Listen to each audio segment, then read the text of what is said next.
Enemies ahead! Let's go! Let's go! We have already had some videos relevant to this topic, but not on this particular topic.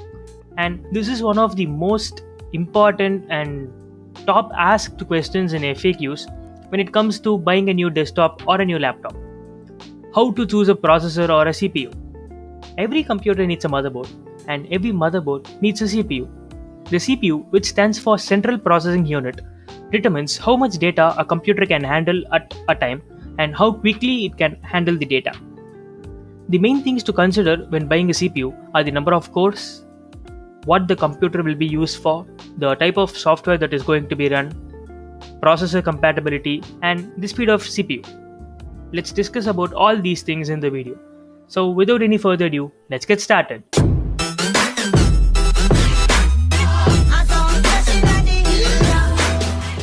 When purchasing a CPU, there are a number of options in the market. Let us discuss about all in brief one by one. The first category of CPUs is desktop CPUs. Desktop CPUs were created for desktop computers. While the desktop CPUs basically perform the same functions as CPU for mobile devices such as laptops and servers, desktop CPUs are built a little differently to handle the needs of desktop computer users. For example, one advantage of desktop CPU is that they are able to offer a higher thermal tolerance. Desktop processors are also more compatible with overclocking. Up next is mobile processors. Mobile processors are created for laptops and mobile devices such as smartphones. Mobile processors tend to be slower and have less power than desktop processors, mainly to conserve battery. However, many do offer features that desktop processors do not have, such as wireless display technology. This technology allows wireless transmission of media files into a television. Up next is server processors. Server processors are built for high reliability. When these processors are tested, they are put through stressful conditions such as higher temperatures, higher computing loads, etc. If your desktop processor fails, the entire computer becomes inoperable. Server CPUs, however, have failovers where standby equipment automatically takes over when the main system fails, such as a dual CPU servers. They are also designed to operate at much higher frequencies, enabling them to process more data. After considering the different types of processors, next step is to get familiar with the specifications and features that the various processors have to offer. Not all processors are created equal. It is important to understand which specs and features matter and how they pertain to a computer's usage. The first and foremost thing that has to be considered is the number of cores. Less than a decade ago, all processors came with a single core. Nowadays, single-core processors are exception and not the rule. Multi-core processors have become more popular as their availability has become increasingly common and software has been designed to utilize multi-core technology. From dual-core to 8-core processors, there are a number of options to choose from. When deciding how many cores are needed, first it is necessary to understand what multiple cores means. When processors were running on a single core, that one core was responsible for handling all the data sent to that processor.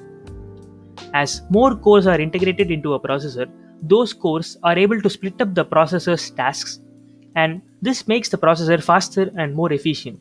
However, it is important to remember that a processor can only perform as well as the existing software running it. If the software is only able to utilize 3 of the 8 cores available, then 5 cores are going to be unused. To maximize the cost and use, it is best to match system requirements with core availability. The second thing is cache memory. A processor's cache is similar to the memory of a computer. A processor's cache is a small amount of very fast memory that is used for temporary storage. This allows a computer to retrieve the files that are in processor's cache very quickly. The larger a processor's cache, the more files it will be able to store for the quick retrieval. The third thing is socket compatibility. Socket compatibility is a primary concern when it comes to buying a processor. The socket compatibility enables the interface between the motherboard and its CPU. If a motherboard has already been acquired, make sure that the processor installed is compatible with the motherboard's socket. Alternately, when building a computer around the processor, make sure that the motherboard is compatible with the existing processor. The fourth concern is the integrated graphics processing unit. Many of today's processors have integrated graphics processing units which are designed to perform the calculations related to graphics. If a processor does not have an integrated GPU, the computer can still display graphics if a separate graphics card is present or if the motherboard offers onboard video. If the computer will be used for graphics intensive software and programs such as Photoshop or games, then a CPU with an integrated GPU will not likely to perform as needed. The fifth concern is the frequency. The frequency of a CPU is measured in hertz. It is the speed at which it operates. In the past, a merely faster frequency equaled better performance. But this is not necessarily the case any longer. In some cases, the CPU running at a lower frequency may actually perform better than a processor running at a higher frequency due to the infrastructure of the CPU.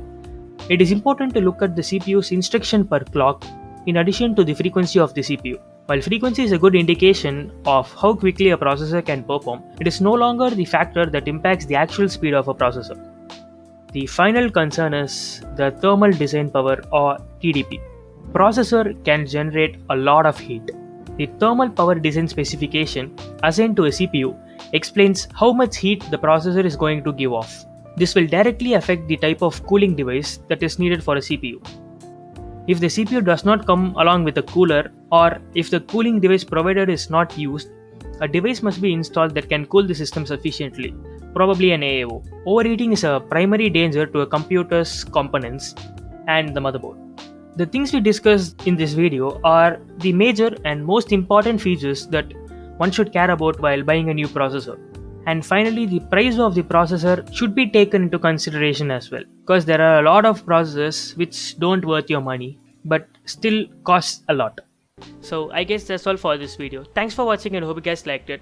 Comment down below your thoughts and suggestions for our future videos. And if you are new to this channel, a sub would be massively appreciated. I'll be seeing you guys in the next video.